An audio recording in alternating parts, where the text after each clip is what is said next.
Hello Shapers, I'm Travis, creator of Libertas, a card-driven tabletop miniature skirmish. In this video, we're going to be going over all of the different card types that make Libertas a fun and exciting and unique tabletop skirmish game. So first we have the most important card in the game, your Crux. The Crux is literally the centerpiece of your mech build. It's what you attach all your different weapons and other components to throughout the match. Each Crux is unique with different stats and special abilities. So let's look at the information on the Crux card. In the upper left-hand corner is max health.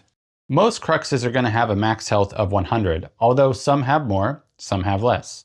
Directly to the right of that is your max shields.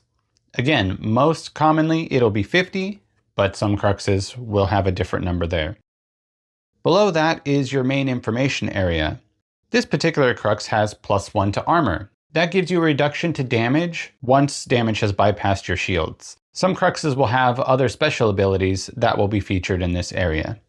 In the lower right-hand corner, that number is your base movement. So this Crux has a base movement of 7, and that is measured in inches. The next card type we're going to look at is a component card known as a platform.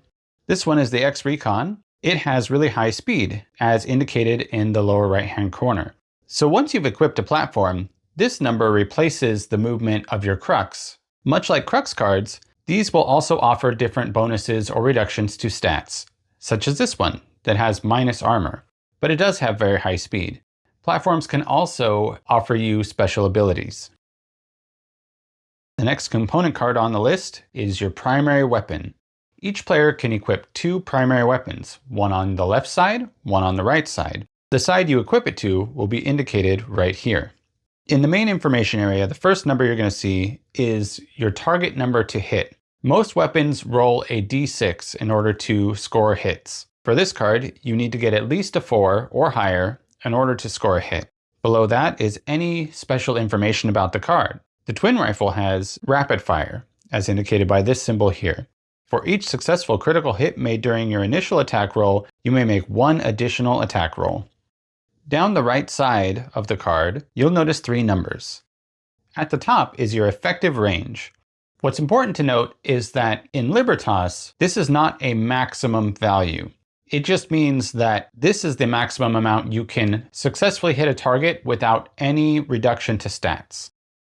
The next number below that is the number of shots fired per round. This fires 2 shots. So the twin rifle, you will roll 2d6 and you will hit on 4 or higher. The number below that is the damage per successful hit. So the twin rifle does 10 damage per successful hit. The next component we are looking at is the auxiliary component. Much like the primary component, players can equip 2, one on the right side, one on the left side, indicated in the same area on the card. This targeting system gives +1 targeting, which improves your chances on hitting, and has a special bonus where if you spend 1 AP, you gain lock-on. Auxiliary units can be additional firepower or weapons, or cards like this, that just give you bonuses to your stats and special abilities. The last of the components we're looking at is the module card.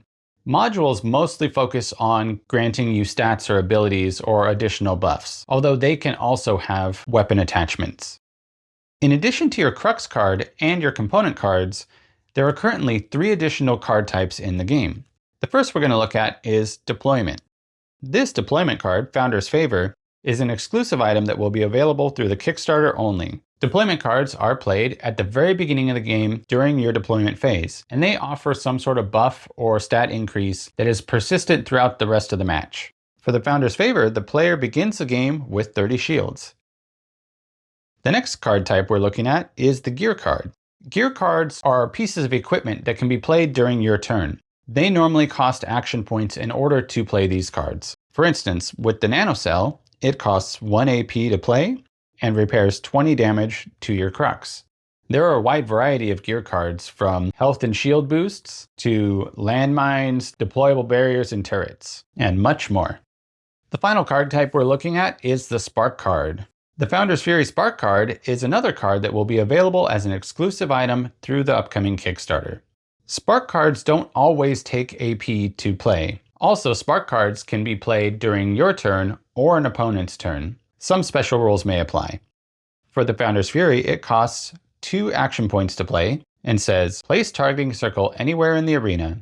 At the beginning of your next turn, any player within the targeting circle takes damage. And if you look to the upper left-hand corner of the card, there is a symbol for the targeting circle and indicators for how much damage is dealt based on where an enemy player resides within the targeting circle when damage is dealt. So that's a brief overview and explanation of the different card types that are currently available in the Libertas game. As you can see, the cards offer a wide variety that cater to different play styles. It's important that when you're building your loadout deck, you keep this in mind, what type of play style that you'll be trying to achieve. So hopefully you guys enjoyed this video and found it informative. If you have any questions or comments, let me know. Until next time, I'll catch you later.